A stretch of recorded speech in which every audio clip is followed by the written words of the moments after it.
The quiet suburban neighborhood of Pine Valley had never witnessed such a dramatic turn of events. 16-year-old Alex Chen sat in the cramped interrogation room, his hands trembling as Detective Morrison slapped a manila folder on the metal table between them. The fluorescent lights buzzed overhead, casting harsh shadows across the teen's worried face. "We have security footage, witness statements, and your fingerprints at the scene," the detective declared, his voice stern and unwavering. "The evidence points to you being responsible for the break-in at Valley Tech Labs. $50,000 worth of equipment stolen. Why don't you make this easier on yourself and confess?" Alex's heart pounded against his chest. He knew he was innocent, but everything seemed to be working against him. Just 3 days ago, he had been a normal high school junior, focused on his advanced placement classes and dreaming of getting into MIT. Now, he was being accused of a crime he didn't commit. "I didn't do it," Alex insisted, his voice barely above a whisper. "I was at the science fair that night, working on my project. You can ask Mrs. Rodriguez, my physics teacher." Detective Morrison shook his head, unconvinced. The break-in occurred at 9:30 p.m.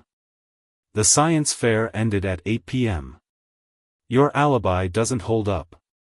What the detective didn't know was that Alex had indeed stayed late that night, but not for the reasons they suspected. He had discovered something in the school's computer lab that could change everything, something that would make him both a target and a key to uncovering a truth far bigger than a simple theft. The story began 2 weeks earlier when Alex had stumbled upon an unusual pattern in the school's network while working on his cybersecurity project. As a gifted programmer, he had noticed strange data transfers occurring late at night, always originating from the same IP address. At first, he thought it was just routine system maintenance, but the more he dug, the more suspicious it became. His best friend and fellow tech enthusiast, Riley Park, had warned him about looking too deeply into it. "Sometimes it's better not to know," Riley had said, but Alex's curiosity got the better of him. He couldn't have known that his investigation would lead him to uncover a sophisticated hacking operation, one that had been using the school's network as a front for much larger criminal activities. The night of the science fair, Alex had stayed behind to gather concrete evidence. He had traced the suspicious activities to a hidden server room in the basement of Valley Tech Labs, which shared a network connection with the school. But before he could document his findings, someone had triggered the alarm system. In the chaos that followed, Alex had fled the scene, leaving behind only his fingerprints on the door handle, fingerprints that now seemed to condemn him. As he sat in the interrogation room, Alex realized he was caught in a dangerous web. The real perpetrators had carefully orchestrated the theft to frame him, knowing his late-night presence and technical expertise would make him the perfect scapegoat. They had even planted a stolen laptop in his locker, which the police had discovered during their search. His parents waited anxiously in the station lobby, still in shock that their straight-A student was being accused of such a serious crime. His mother, a nurse at the local hospital, couldn't stop crying. His father, usually stoic and composed, paced the floor, trying to understand how their family had ended up in this nightmare. Detective Morrison continued his questioning, but Alex's mind was racing, trying to figure out how to prove his innocence without revealing the full extent of what he had discovered. He knew that somewhere in the school's network logs lay the evidence that could exonerate him, but accessing those logs now would only make him appear more guilty. The stakes were incredibly high. If convicted, Alex faced not only juvenile detention but the destruction of his future dreams. No prestigious university would accept a student with a criminal record for cyber theft. His hopes of working in technology, of making a difference in the world through innovation, would be shattered. As the hours of interrogation dragged on, Alex began to understand that his situation was more than just a case of wrong place, wrong time. He was caught in the middle of something much darker, a conspiracy that reached far beyond a simple equipment theft. The real question wasn't who had stolen the equipment, it was why someone had gone to such lengths to frame an innocent teenager. The detective's phone buzzed, interrupting another round of questioning. As Morrison stepped out to take the call, Alex closed his eyes, trying to gather his thoughts. He knew that somewhere out there, the real criminals were watching, waiting to see if their perfect plan would succeed in ruining his life. But they had made one crucial mistake: they had underestimated the determination of a teenager fighting for his future. Tomorrow would be his first appearance in juvenile court, where he would have to face not only the justice system but also the disappointed faces of his teachers, the suspicious glances of his classmates, and the weight of a community that had already begun to judge him. But Alex had one advantage they didn't know about: a hidden backup of his discoveries, secured in a place only he could access.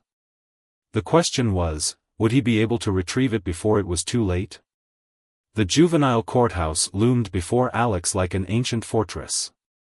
Morning sunlight reflected off its windows, nearly blinding him as he walked up the steps with his parents and their court-appointed attorney, Mr. Patel. His school backpack felt unusually heavy, though it contained only a few documents, and a small USB drive hidden in a secret compartment he'd created months ago for fun, never imagining he'd need it for something like this. "Remember," Mr. Patel advised, adjusting his wire-rimmed glasses, "let me do most of the talking. The prosecution has circumstantial evidence at best. Your clean record and academic achievements work in our favor." Alex nodded, but his mind was elsewhere. During his sleepless night, he'd pieced together more of the puzzle. The stolen equipment wasn't random, it included specialized networking hardware, the kind used for large-scale data operations. Someone was building something big, and they needed him to take the fall.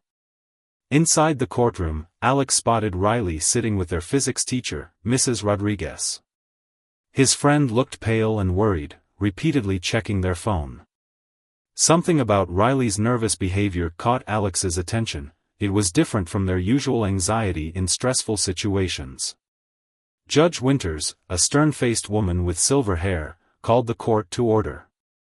The prosecutor, a sharp-suited man named Mr. Bradley, presented the case against Alex with devastating precision. Security footage showed someone of Alex's height and build entering Valley Tech Labs. His fingerprints were on the door. The stolen laptop was in his locker. His late presence at school that night had no witnesses except his own word. As Mr. Bradley spoke, Alex noticed a man in the back of the courtroom he'd never seen before. Dressed in a plain dark suit, the stranger seemed to be paying unusually close attention to Riley rather than the proceedings. When Riley glanced back at the man, they quickly looked away, their hands shaking slightly. Mr. Patel presented their defense, highlighting Alex's exemplary academic record and involvement in school activities. Mrs. Rodriguez took the stand, confirming that Alex often stayed late to work on projects, though she couldn't specifically verify his presence that night. During a brief recess, Alex managed to catch Riley alone in the hallway. "Something's wrong," he whispered. "You're not telling me everything." Riley's eyes darted around nervously. "I can't, they're watching." "But check your old Minecraft server. Remember the backup system we made? I left something there." Before Alex could ask more questions, Riley hurried away, nearly bumping into the mysterious man from the courtroom who seemed to appear out of nowhere. Back in session, the prosecution revealed their next piece of evidence: network logs showing unauthorized access attempts from the school's computer lab, traced to Alex's student account. His heart sank. He had indeed been probing the network, but not for theft. He'd been trying to document the suspicious activity he'd discovered. As Mr. Bradley laid out the technical details, Alex noticed something odd in the logs displayed on the courtroom screen. The timestamps didn't match his memory. According to the logs, he'd been accessing the network at times he knew he'd been in class. Someone had tampered with the evidence. During Mr. Patel's cross-examination of the prosecution's technical expert, Alex scribbled a note to his lawyer: "The logs are fake. Look at the timestamps for May 15th, I was taking my AP Physics exam then." Mr. Patel's eyes widened slightly as he read the note. He immediately began questioning the expert about the verification process for the logs. The expert stumbled, unable to confirm if the logs had been properly authenticated before being submitted as evidence. Meanwhile, Alex's mother sat in the gallery, gripping his father's hand. She had taken time off from her hospital shifts to be here, and the stress was visible on her face. His father, who had always pushed him to excel in school, now looked lost, as if questioning everything he thought he knew about his son. During the afternoon break, Alex managed to access his phone briefly. He logged into his old gaming server, heart pounding as he discovered a message from Riley: "The real target isn't VT Labs. Check the hospital network. Your mom's badge access times. They're using the school as a proxy. Not about stealing equipment. Something bigger. Can't say more. Sorry." Alex's blood ran cold. His mother's hospital was one of the largest in the state, with access to countless patients' personal and financial data. If someone had found a way to use the school's network connection to infiltrate the hospital system. The final hours of the day's proceedings passed in a blur. Judge Winters scheduled another hearing for the following week, allowing Alex to remain under house arrest rather than juvenile detention, thanks to his parents' supervision and lack of flight risk.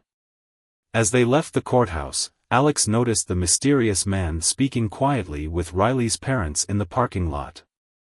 Riley was nowhere to be seen.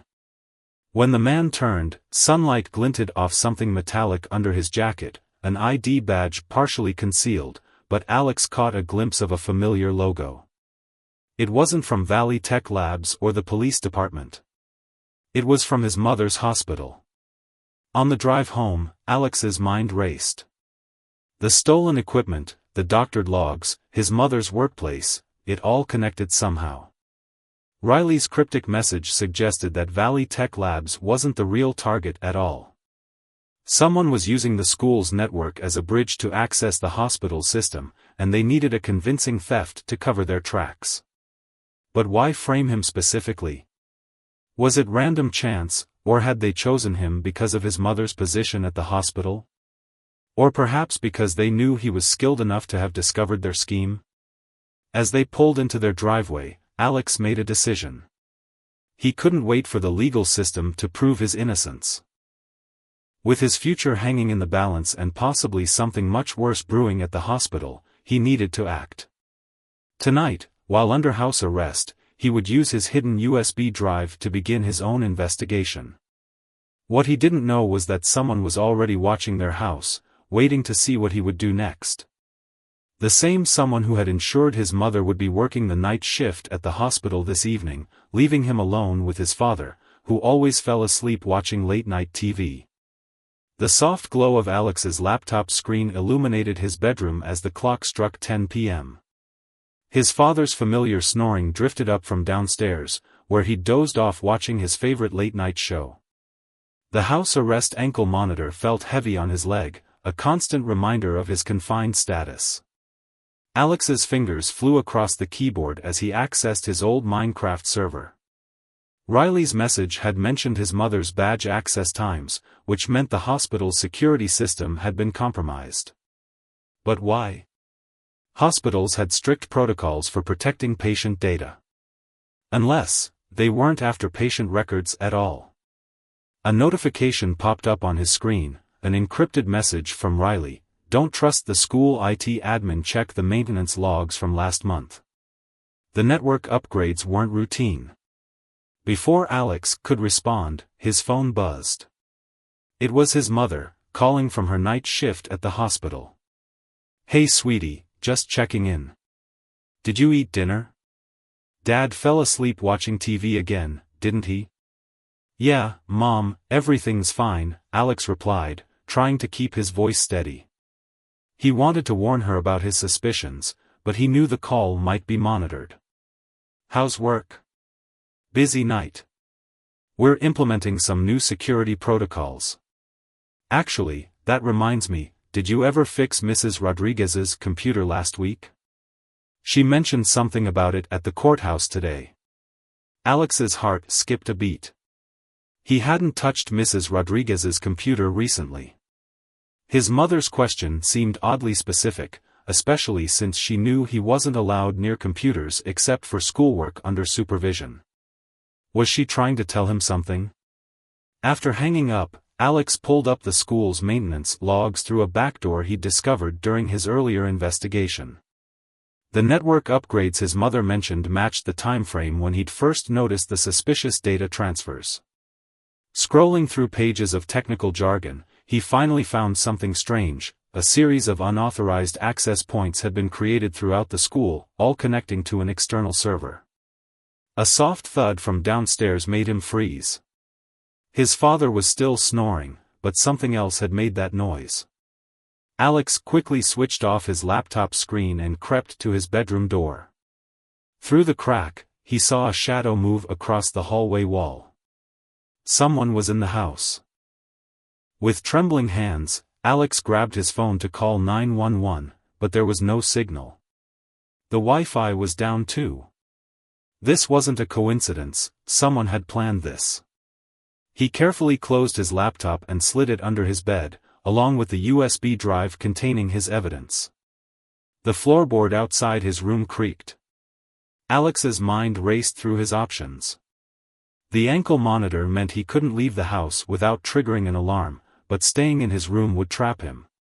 He needed to wake his father without alerting the intruder. Just then, his phone lit up with a text from an unknown number, back window. 5 minutes. Bring your evidence. Trust me. Ours dad. Riley's father. The same man who had barely spoken 2 words to Alex in all the years he'd known Riley. Something didn't add up. But before he could think it through, he heard his bedroom doorknob slowly turning. In a split second, Alex made his decision. He grabbed his laptop and USB drive, then quietly slid open his window. The ancient oak tree outside his room, his childhood escape route, stretched its branches invitingly. The ankle monitor would alert authorities the moment he stepped outside, but maybe that's exactly what he needed right now. As he carefully climbed onto the branch, he heard his bedroom door open. A beam from a flashlight swept across the room. Alex held his breath, clinging to the tree trunk. Below, he saw a car parked in the shadows, not Riley's father's familiar sedan, but a dark SUV with tinted windows. His phone buzzed again. Don't move. It's a trap. Riley. The flashlight beam found the open window. Alex heard rapid footsteps approaching. In desperation, he did the only thing he could think of. He dropped his phone onto the grass below, making sure it landed screen up, then carefully made his way back into his room. The intruder burst in, flashlight beam blinding Alex. Hands where I can see them, kid. To Alex's surprise, it was the same man from the courthouse, still wearing his hospital ID badge. But now Alex could read the name, Dr. Howard Chen. Chen? Alex asked, his voice shaking. Are you related to you? No, the man replied coldly. But your mother's badge access was very useful to us. Until she started asking questions about unusual access patterns in the hospital's new security system. Downstairs, Alex's father's snoring had stopped. Footsteps creaked on the stairs, multiple sets. More intruders. The equipment stolen from Valley Tech wasn't just networking gear, was it? Alex said, playing for time. You needed it to set up a shadow network, connecting the school to the hospital. But why? Dr. Chen's smile was chilling. Smart boy. Too smart. You should have stuck to your science fair project instead of poking around where you didn't belong. A commotion erupted downstairs, shouts, a crash, the sound of breaking glass. Dr. Chen turned toward the noise, and Alex saw his chance. He lunged for his desk, grabbing the USB drive he'd hidden inside his old calculator. But as he turned back, he found himself staring at something that made his blood run cold. In Dr. Chen's hand was another USB drive, identical to his. And attached to it was a key chain Alex recognized instantly. It belonged to Riley. Looking for this? Dr. Chen asked. Your friend was very cooperative once we explained what would happen to their family if they weren't. Just like your mother is being cooperative right now at the hospital, thinking she's protecting you. The sounds from downstairs grew louder. Someone was running up the stairs. Dr. Chen raised his flashlight like a weapon, but before he could strike, the bedroom door burst open. Police! Hands up! The room flooded with light as police officers poured in, weapons drawn. Behind them stood Detective Morrison, looking grimly satisfied. And next to him was Riley's father, holding up a badge of his own, FBI Cybercrime Division. As Dr. Chen was handcuffed, Alex's phone buzzed one final time. It was still lying in the grass outside, screen glowing in the darkness. The message was from his mother. Got the evidence. Server room secured. You were right about everything. Love you. But Alex knew this wasn't over. Dr. Chen's smirk as he was led away suggested that he had merely been a piece in a much larger puzzle, one that would take all of Alex's skills to solve, and would test not only his intelligence but also his trust in those closest to him. The next morning, Alex sat in a conference room at the local FBI field office, still trying to process the events of the previous night. His ankle monitor had been removed, and his mother sat beside him, having been relieved from her hospital shift. Dark circles under her eyes testified to her sleepless night, but her hand remained steady on his shoulder. Agent Park, Riley's father, spread photographs across the table. They showed complex network diagrams and equipment setups hidden in various parts of the hospital. Dr. Chen was part of a sophisticated cybercrime ring targeting medical facilities across the country. They weren't after patient records, they were after something far more valuable. The research data, Alex's mother interrupted, her voice tight with anger. Our hospital is conducting clinical trials for several groundbreaking cancer treatments. The data alone is worth millions. Detective Morrison, now working alongside the FBI, nodded. That's what the Valley Tech Lab's break-in was really about. They needed specialized equipment to intercept the encrypted research data being transmitted between the hospital and pharmaceutical companies. But why frame me? Alex asked, still confused about his role in all this. Agent Park leaned forward. Because you accidentally stumbled onto their operation through the school's network. They needed a convincing scapegoat, and a brilliant but overly curious student with access to both the school systems and a parent working at the hospital was perfect. The door opened, and Riley walked in, looking exhausted but relieved. I'm so sorry, Alex. They threatened my family when they caught me helping you gather evidence. I tried to warn you without tipping them off. Alex managed a small smile. The Minecraft server messages. Pretty clever. We've been monitoring their operation for months, Agent Park explained. When Riley told me about your discovery, we had to maintain our cover. We couldn't warn you without risking the entire investigation. Alex's mother spoke up, her voice trembling slightly. And I was their unwitting access point. They used a cloned version of my security badge to enter restricted areas during my shifts. I started noticing inconsistencies in the access logs, but they threatened Alex's case if I reported anything. Detective Morrison pulled out a laptop, showing them security footage from the hospital's server room. Last night's operation wasn't just about protecting Alex. We caught them in the act of attempting to transfer massive amounts of research data. Dr. Chen was just the tip of the iceberg. On the screen, they watched as several figures in lab coats worked on servers in the hospital's basement. Among them was Dr. Chen, directing the operation with confident gestures.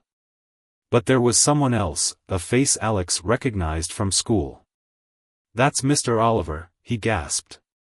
The new IT administrator. Agent Park nodded grimly. James Oliver, or whatever his real name is. He's been on our radar for similar operations in 3 other states. He specializes in infiltrating educational institutions to use their networks as cover for larger cyber attacks. Alex felt a chill run down his spine as he remembered all the times Mr. Oliver had offered to help him with his cybersecurity project, always asking questions about his progress, his methods. He was monitoring me the whole time. And doing a pretty good job of it, Riley added. Until you started looking into those late-night data transfers. That's when they panicked. The door opened again, and Mr. Patel, Alex's lawyer, hurried in with a stack of papers. All charges against Alex have been officially dropped. The prosecutor is issuing a formal apology, and the school board is meeting this afternoon to discuss reinstating him with a clean record. Relief flooded through Alex, but questions still nagged at him. What about the stolen equipment? The laptop in my locker? Planted, obviously, Detective Morrison said. They had access to the school through Oliver. Getting into your locker was easy. What they didn't count on was your mother's attention to detail with those access logs, or Riley's ability to leave breadcrumbs without being detected. Alex's mother squeezed his shoulder. I knew something was wrong when I saw badge swipes. At times I knew I was in surgery. But I couldn't say anything without putting you at risk. The really clever part, Agent Park added, was how they used the school's science fair as cover. All those extra devices and network activity wouldn't raise suspicions during a technology showcase. They just didn't expect one of the students to be skilled enough to notice the pattern. Riley pulled out their phone, showing Alex a series of screenshots. I managed to document their whole setup before they caught me. The way they piggybacked on the school's network to create a secure tunnel into the hospital system was actually brilliant, in an evil genius sort of way. And now? Alex asked, looking around the room at these people who had been playing their parts in a complex dance of deception and investigation. Now, Agent Park said, we need your help. Dr. Chen and Oliver were part of a larger organization. We've identified similar patterns at other research hospitals across the country, always with a nearby school being used as a front. Your understanding of how they operated could help us prevent future attacks. Alex looked at his mother, who nodded encouragingly. You've already proven you have the skills, sweetie. Why not use them for the right side this time? But first, Mr. Patel interjected, there's the matter of your record. The judge wants to see you this afternoon to formally dismiss all charges. And I believe the school board is very interested in discussing some sort of compensation for your ordeal. As they gathered their things to leave, Riley hung back to talk to Alex privately. Hey, I really am sorry about everything. I wanted to tell you, but Dad said if we tipped them off too soon. I get it, Alex assured them. You did what you had to do. Those messages probably saved my life last night. So, still friends? Always. But next time we discover a criminal conspiracy, maybe we should just go straight to your dad instead of playing detective ourselves? Riley laughed, the tension of the past weeks finally breaking. Deal. Although Dad did mention something about a cybersecurity internship program at the FBI. As they walked out of the field office into the bright morning sun, Alex felt like he was seeing everything with new eyes. The charges against him were dropped, the real criminals were caught, and somehow, his curiosity and technical skills, the very things that had gotten him into trouble, had helped uncover a major criminal operation. But as he watched Dr. Chen being led to a transport vehicle, the man's confident smirk still sent a chill down his spine. This wasn't over. Somewhere out there, others were running similar operations, using schools as blind spots to mask their activities. And now, Alex had a chance to help stop them. The school hallways felt different as Alex walked through them a week later. Students who had previously avoided eye contact now smiled and waved. Teachers who had doubted him stopped to chat about his ordeal. His story had made local headlines. Teen Tech Whiz helps FBI uncover major cybercrime ring.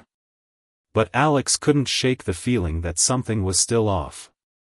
During his first day back, he noticed small things, brief glitches in the school's Wi-Fi, slight delays in the network response time, patterns that reminded him of what he'd seen before the whole nightmare began. "You're getting paranoid," Riley said during lunch, picking at their food. The cafeteria buzzed with typical teenage energy, but they had chosen a quiet corner to talk. Dad's team swept the entire network. They removed all the suspicious hardware. "I know," Alex replied, staring at his laptop screen. "But look at this." He turned the display toward Riley, showing a network traffic analysis. "These data spikes shouldn't be happening, not with normal school usage." Before Riley could respond, their phone buzzed, a message from Agent Park, "Meeting after school. Bring Alex." Important development. The rest of the school day crawled by. Alex's physics teacher, Mrs. Rodriguez, pulled him aside after class. "The school board asked me to mentor you for an upcoming cybersecurity competition," she said, beaming. "After everything that happened, they think it would be good publicity for the school." Alex nodded politely, but his mind was elsewhere. He'd noticed Mrs. Rodriguez's computer running an unfamiliar background process. Probably nothing, he told himself. But he couldn't help taking a mental note. After the final bell, Alex and Riley found Agent Park waiting in the school parking lot, looking more serious than usual. "Get in," he said, opening the door to his government-issued sedan. "We need to talk somewhere secure." They drove to a small coffee shop on the outskirts of town. Inside, to their surprise, they found Detective Morrison and Alex's mother already waiting. His mother's hospital scrub suggested she'd left work early, something she never did without good reason. Dr. Chen talked, Agent Park said once they were all seated in a private corner. "The organization he works for? They're not just after medical research data. They're using hospitals and schools across the country to build something called the Mesh, a shadow network that piggybacks on public institutions. Like what they did with our school and the hospital?" Alex asked, his earlier suspicions suddenly feeling more valid. "Exactly," Morrison added, sliding a file across the table. "But bigger. Much bigger. They're creating a hidden infrastructure for selling stolen data, launching cyber attacks, and worse. And they're targeting places where people won't look too closely at network irregularities." Alex's mother leaned forward. 3 other hospitals in the state have reported similar inconsistencies in their systems. Always with a school nearby showing the same pattern of network anomalies.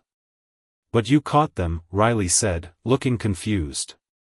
"Chen, Oliver, all of them." "We caught one cell," Agent Park corrected. "But the mesh is still growing. And now they're adapting, learning from their mistakes. The new installations are harder to detect." Alex opened his laptop, showing them the traffic analysis from earlier. "Like these patterns? They're similar to what I saw before, but more subtle. If I hadn't known what to look for." Agent Park studied the screen intently. "This is happening at your school? Right now? Even after we swept everything?" "I think they never fully left," Alex said. "They just changed tactics." "The competition Mrs. Rodriguez mentioned? What if it's not really about publicity for the school?"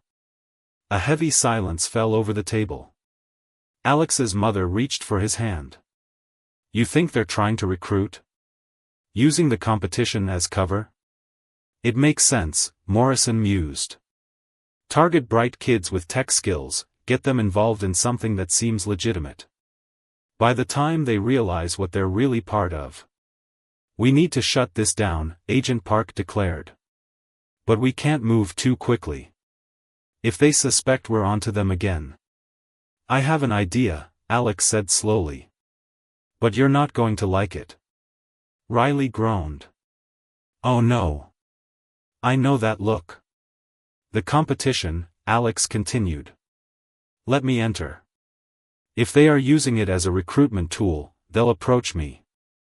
My story's already public, they know what I can do. And this time, we'll be ready." "Absolutely not," his mother protested. You just got out of one dangerous situation. I won't let you dash. He might be right, Agent Park interrupted. We need someone on the inside, someone they might trust because they've already proven they can spot network irregularities. And with proper backup this time. I can help, Riley offered. I mean, I'm already supposed to be Alex's competition partner. And you've trained me in basic surveillance, Dad. Detective Morrison pulled out his phone, scrolling through recent reports. There's been a spike in cybercrime across the state. Ransomware attacks, data breaches, all using similar methods. If the mesh is behind this, having someone at their recruitment source could be invaluable. Alex's mother still looked uncertain. What about the other students entering the competition? They could be in danger too. That's exactly why we need to do this, Alex insisted. How many other schools are they targeting? How many other kids might get pulled into something dangerous without even knowing it? Agent Park nodded slowly. We'll set up a full surveillance operation. No risks like last time. And at the first sign of trouble. I know, Alex said. I'll pull out. But I don't think they'll try anything obvious. They're smarter now. More careful. As if to prove his point, the coffee shop's Wi-Fi suddenly flickered.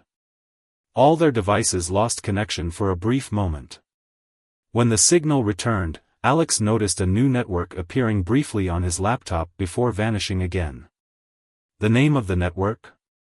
Meshnode_342.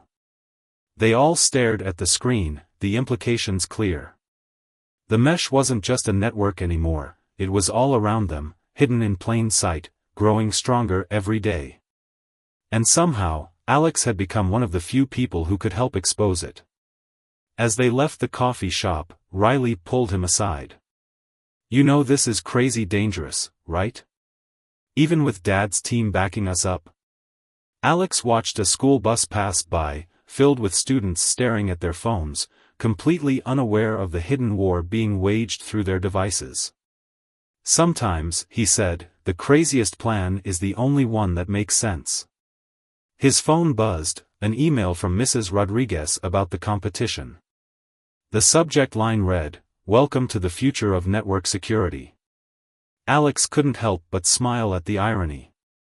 The future of network security indeed, just not in the way they were expecting. The real question was, who would secure that future? The mesh?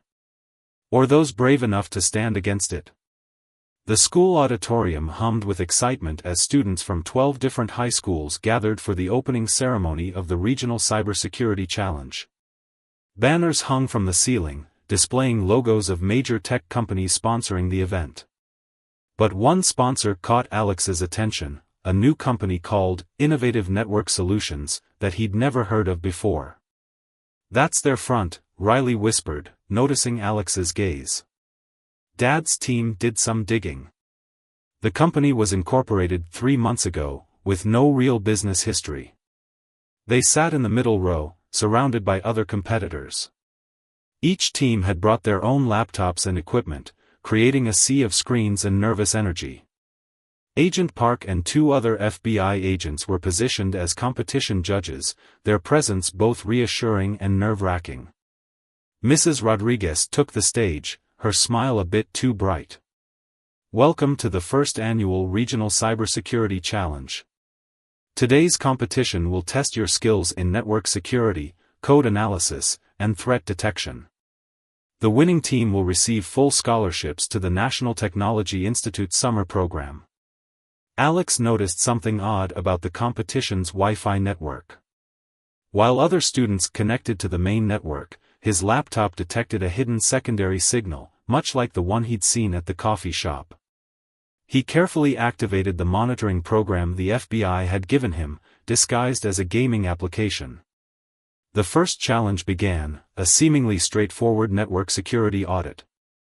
Teams had to identify vulnerabilities in a simulated school network.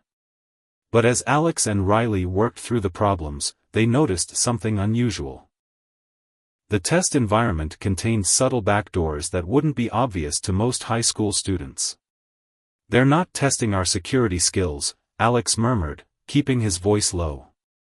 "They're testing our ability to find hidden access points." A new judge walked through the aisles, observing the teams.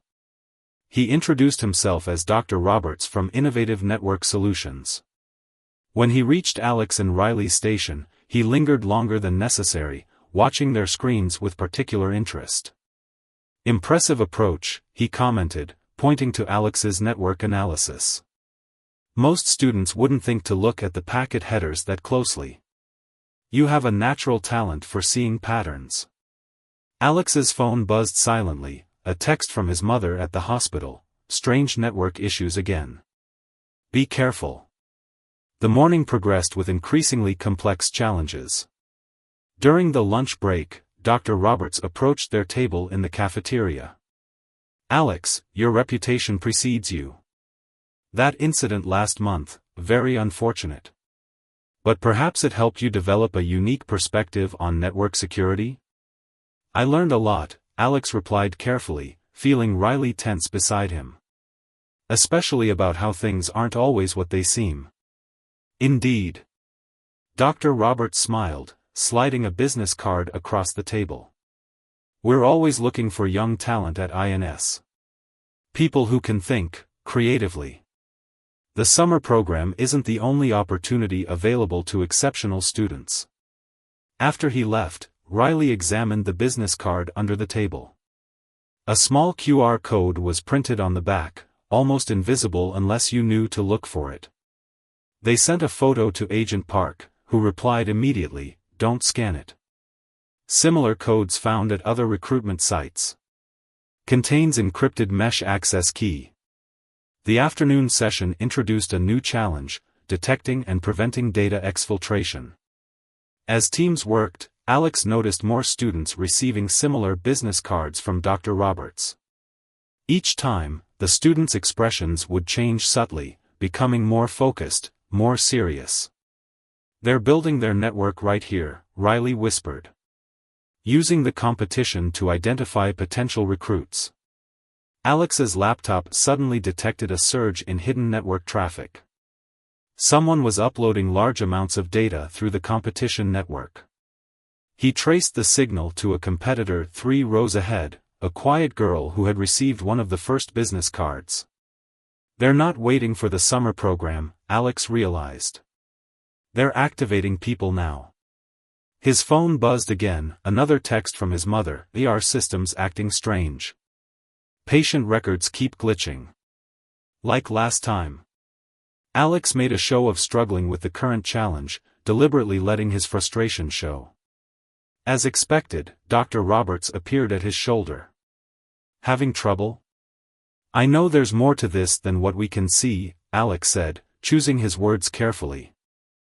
"Like that night at Valley Tech Labs. Sometimes you have to look deeper to find the truth." Dr. Roberts' expression shifted almost imperceptibly. "Perhaps you'd be interested in an advanced training opportunity? Something more challenging than this competition?" "What kind of opportunity?" "Let's just say that Innovative Network Solutions is developing new approaches to network architecture.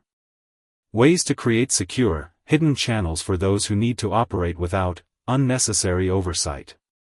Alex glanced at his screen, where the FBI's monitoring program was silently recording everything. "Sounds interesting. But after what happened last month, I'm not sure I should get involved in anything controversial."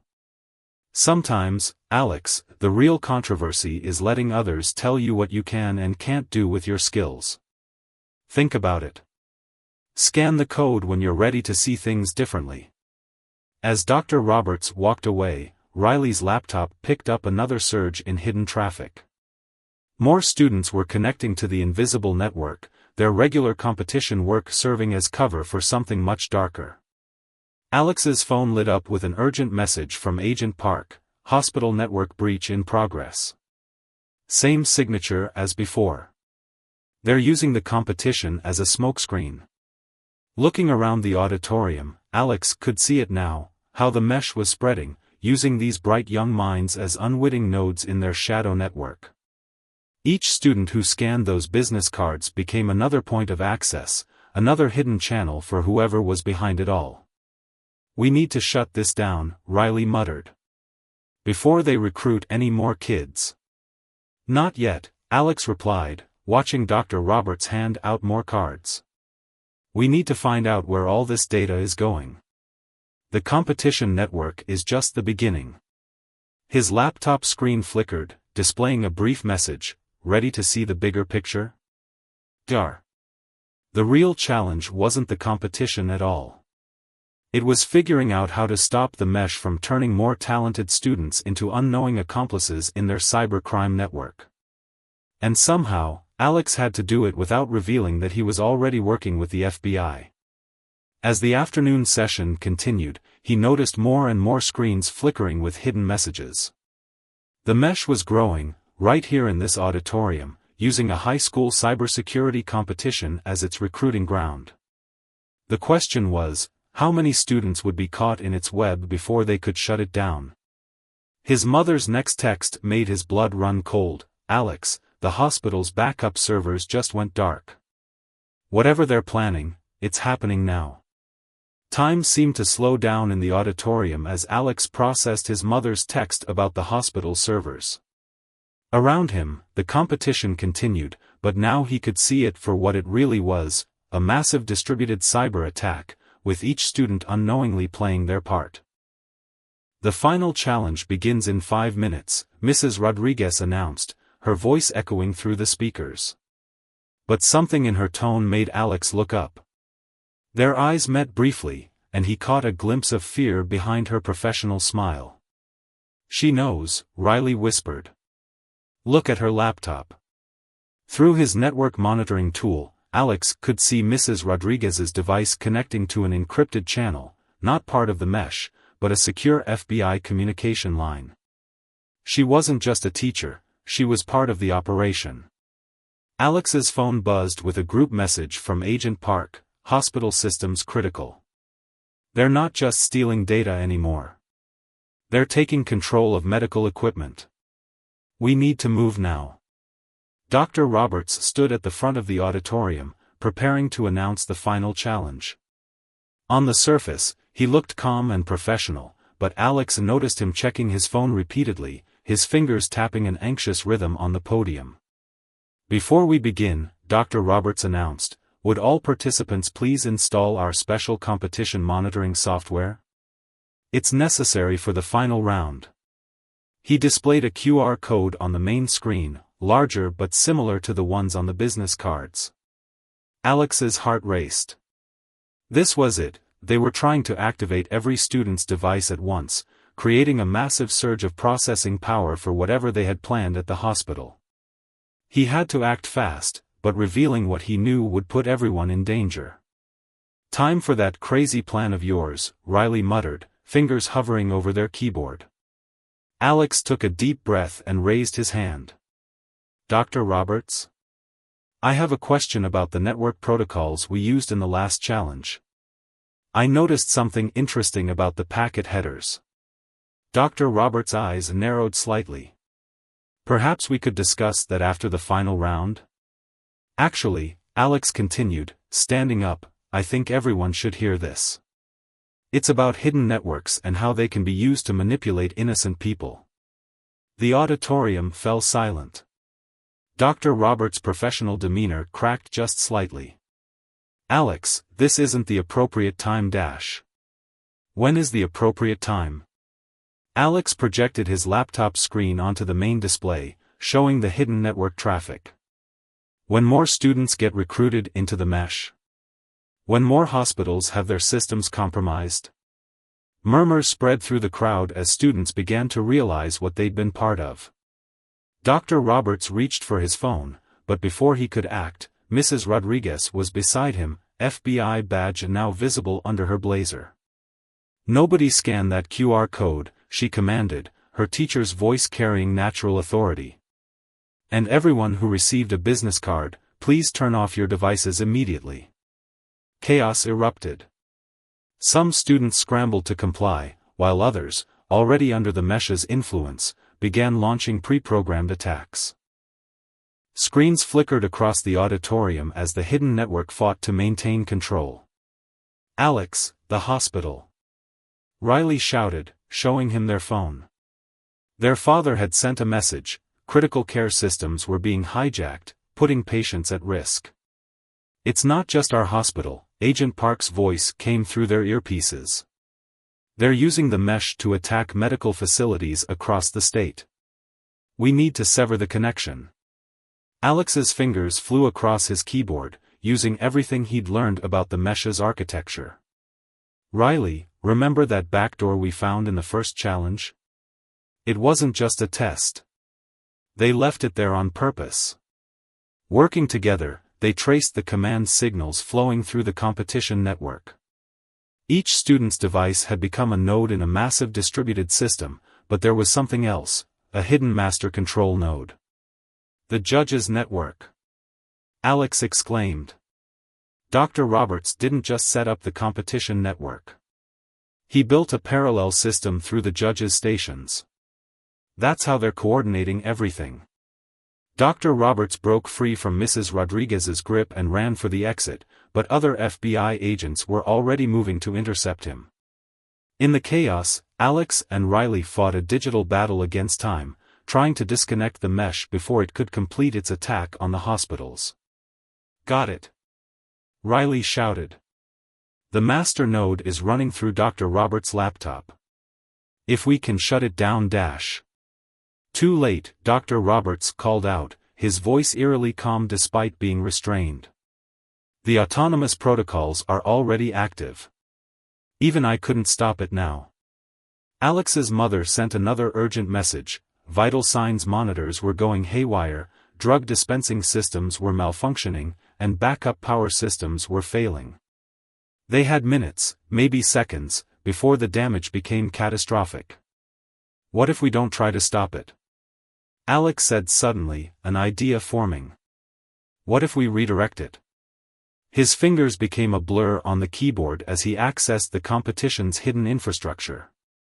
Instead of fighting the mesh's control signals, he began modifying them, using the same network that was attacking the hospitals to send countercommands. "Every node in the mesh works both ways," he explained to Riley. "They're not just sending attacks, they're receiving instructions. If we can feed false data back through the system." Understanding dawned on Riley's face. They quickly joined in, and together they turned the mesh against itself. Each compromised device began broadcasting conflicting commands, creating a cascade of errors that forced emergency shutdowns across the network. One by one, the hospital systems began returning to normal. The mesh's nodes went dark as student devices automatically disconnected from the malicious network. Dr. Roberts watched in disbelief as his creation collapsed in on itself. "Hospital secured," Agent Park confirmed through their earpieces. "Medical systems restored. Great work, kids." But Alex wasn't celebrating yet. On his screen, he could see one last active connection, a hidden backup server still trying to collect and transmit sensitive data. The location ping showed it was somewhere in the school building itself. "Riley," he said urgently, "remember those network upgrades from last month? The ones that started all this? They never removed all the hardware. There's still dash. The basement server room," Riley finished. "Where they first framed you. They left a failsafe." As FBI agents led Dr. Roberts away, Alex and Riley exchanged looks. The day wasn't over yet. Somewhere below their feet, the last piece of the mesh was still active, still dangerous, and only they knew exactly where to find it.